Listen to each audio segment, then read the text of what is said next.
So in life, we use questions as a tool to focus on what we want to focus. You're asking so many how questions, then you're accumulating skills. Inventors ask what if questions.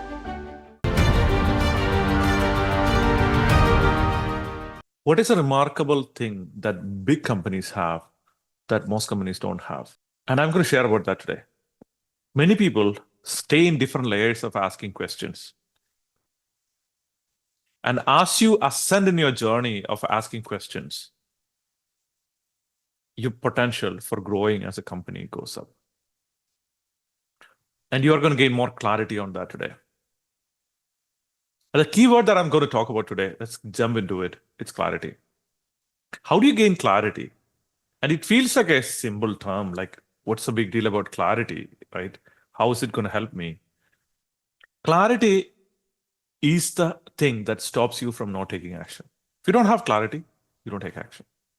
If you have clarity, you will take action. If you take action without clarity, you might not get the result that you want. So you need to have clarity in order for you to move forward in your business, in your life. So how do you get clarity, right? What do you need to do in order to get clarity? So if you look at Google, Amazon, or Apple, or the big companies, big technology companies in the world, you could see that they all asked a particular type of questions. Most of these questions started with what if, and I'm going to share that with you in a second, different layers of question people are asking. But understand this. Most of the answers that you're looking for in business are in questions. In other words, questions are the answers. Process that for a second. Questions are the answers. In fact, even your destiny is decided by the questions that you habitually ask. You keep on asking the same question. It's as if you have put your Apple map or Google map to a location by asking a question. What is the latitude and longitude of this particular place that I want to be going? And you have started your journey and you're just following the map. So these questions kind of decide which direction you're going, where you're going. So if you keep on asking the same question and expecting a different result, it's probably not going to happen. Because your result is going to come from asking new questions. So I'll share in a second about what are the things that questions do. But before that, new questions will expand your thinking and it will expand your thinking capacity. Imagine your mind is a cup. That cup gets expanded by new questions, get you to new possibilities. So if somebody is stuck in their life, they are not stuck in life, they're stuck in a question. Think about it that way. It might feel like, oh, what does that mean? I'm stuck in a question.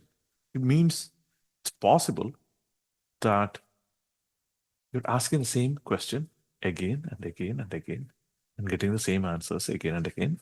Or you're asking mediocre questions. You might be getting different answers, but all the answers are mediocre. So if I want to move to the next level, what I need to start doing is asking new questions that are expanding my perspective, expanding my possibilities. There are three things that questions do. One, it helps you focus. So you have so many things in the world, so many things that you could pay attention to.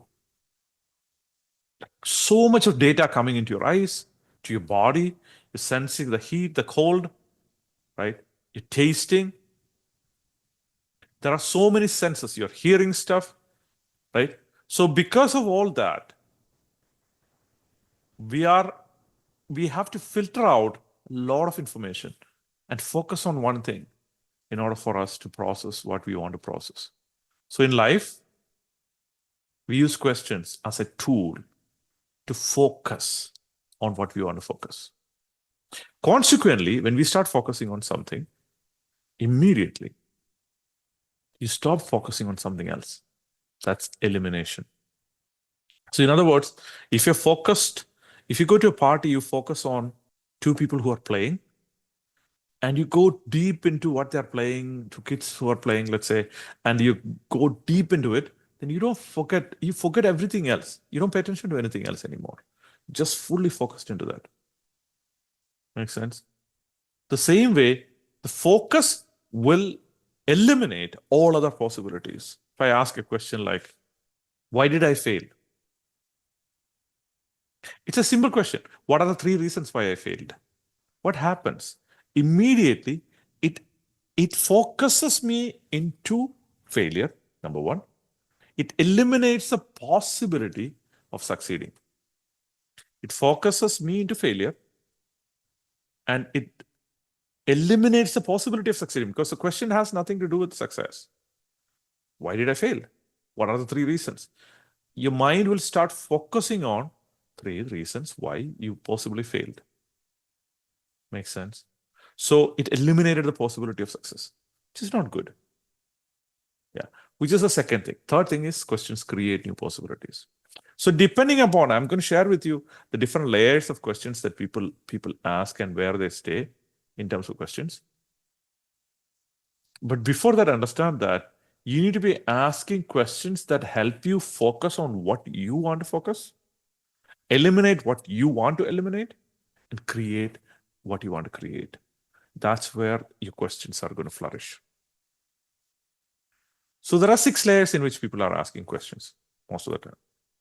In the early stages of life, or when somebody go through really tough times in life, they ask the question, why negative? What is why negative? Why negative is something like, why me?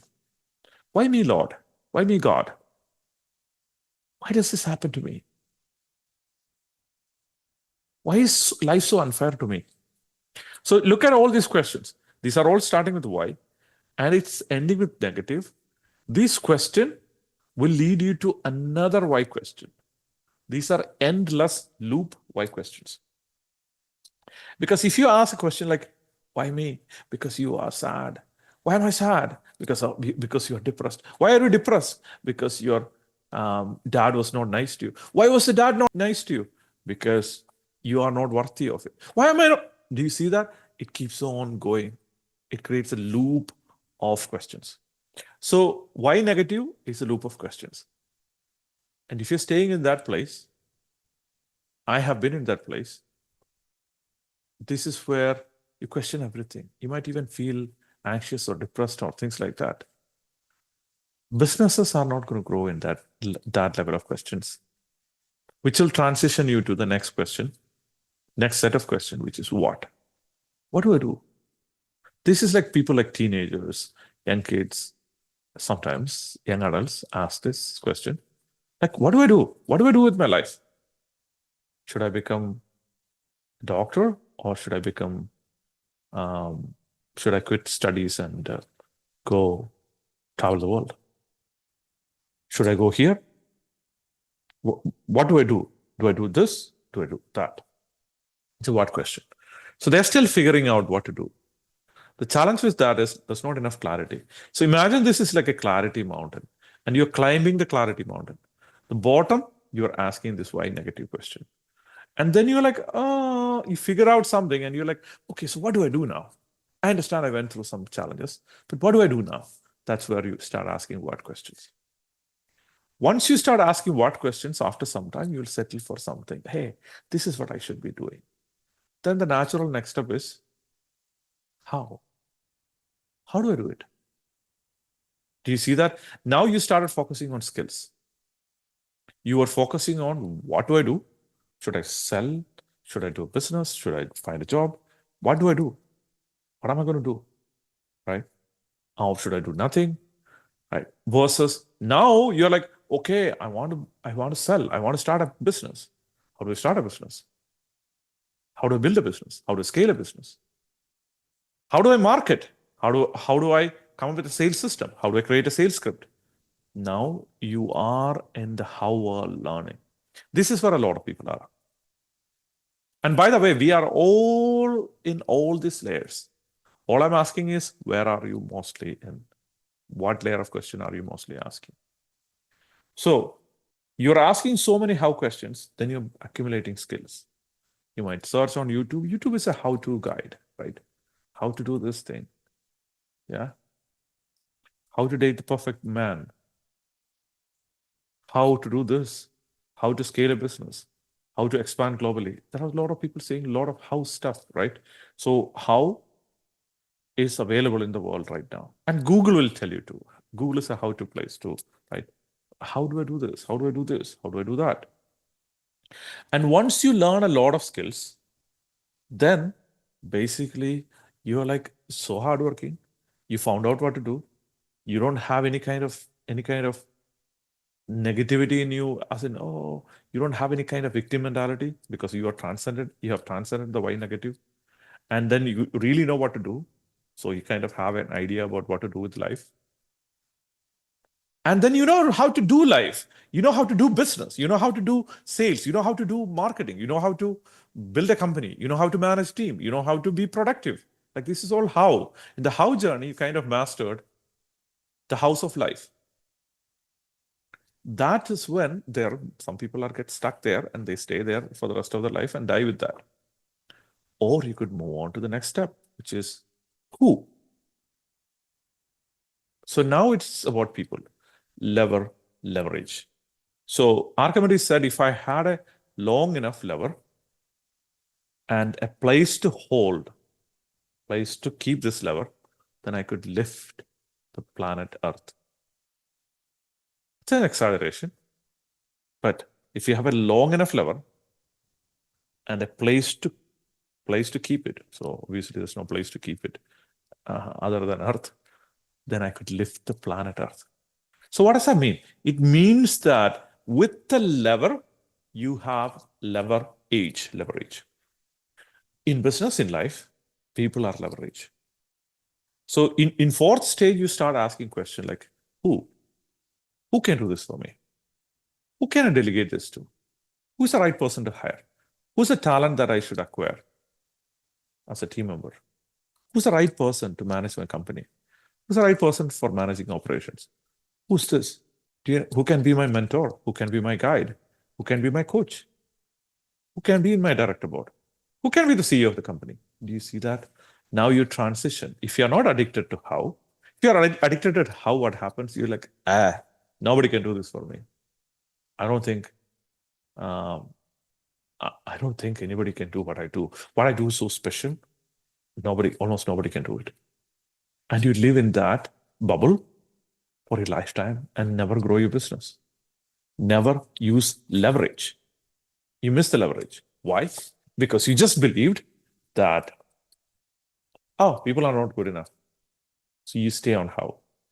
You keep on learning. How do I do this? How do I do this? How do I do that? And stay there. So if you stay in who, then what happens is you will have a decent company depending upon your business and your business potential and the ability to create value and so on and so forth. But if you truly want to go to the next level, you need to find true meaning in your life, the purpose in your life. By the way, in Y negative, you are trapped. You're trapped into your existence. With what? You are an explorer. With how? You are skill building. You are a skill acquisition manager. With who? You have leverage. With the Y positive, which is the next thing, then you find meaning in life. So what is Y positive? Y positive is, why am I doing this? It is not, why am I doing this? It is, yes, why am I doing this? You're excited about life. You're passionate about it. What is the purpose of doing this? So now you are getting to align. What is the purpose of my life? Like, why do I exist? How can I give more value? So you bring other questions too, but essentially you are in a Y space, Y positive space. They don't stop either. So a classic question would be, why am I so lucky in business? What are the 3 reasons I am successful? Look at the framing of that question. It has nothing to do with failure. Why am I so successful? Why am I so lucky? Why am I so grateful? All of a sudden, you get more lucky. Why? Because you're so lucky, because you're a good person. Why am I such a good person? Because your parents brought you up really good. Why did my parents brought up really good? Because they had culture. Why did they have culture? Do you see that? Now it's an upward going positive loop. Before it was a downward spiraling negative loop of whys. This is like an upward spiraling positive loop. From the negative, you became a positive why. So the positive why will give you so much leverage until you finally reach the current highest destination that I could map out in humans, which is what if. I'm not saying that you cannot ask what if right now. What I'm saying is you reach a place where you're always asking what if. What if red was white and white was red? What if sky was earth and earth was sky? You question everything. What if I could create a phone without a touch screen? What if I could create a phone with a touch screen instead of keyboards? What if I could ship stuff to people's home? What if I could have a website that could let people search everything on the whole internet? Google. Do you see that? Amazon, Apple, they all ask what if questions. Inventors ask what if questions. So if you are able to, like if you look at Newton or Einstein, you look at how Einstein found his relativity. What if there was a train that is going at the speed of light on one direction? And what if there was another train that going in another direction? The person sitting on the first train, will that person see the second person? Who sees them first? These kind of questions. So Einstein combined a lot of what if questions through imagination. He created a cluster of what if questions to create a new philosophy, new concept of relativity. Isaac Newton, same thing. He asked that possibility of what if, why is the apple not going up? Why is it going down? Why not? So why not is a what if too. Like people say, why? You're like, why not? It's a possibility. You're asking the question of what if? What if it could go? So if somebody's like, oh, we cannot go 120 miles per hour. You're like, why not? You're asking a possibility question, right? What if it could go on 120 miles per hour? Makes sense? So these are the layers of questions. So as you go up in the layers, in higher and higher layers, you gain more clarity. It's as if you're climbing a mountain. You start climbing the mountain with no clarity. You're asking possibly why negative, or you start with like what is this? What is this thing called life? And then you move to how.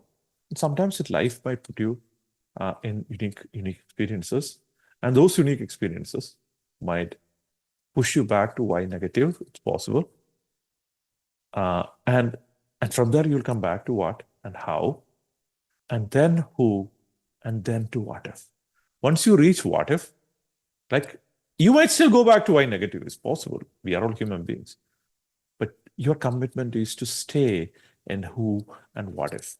If you stay in who and what if, you become a significant value creator in the world. If you stay in how, it's still good. You're a value creator too, right? You're creating value through the thing that you thought that you need to be working on. But if you become a what if, you become a really high value creator in the world.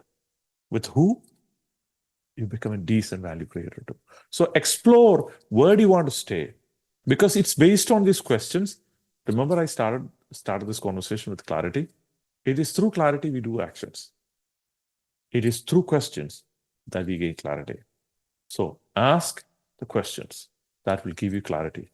And most of your answers are not in your answers. They are in your questions. See you next time.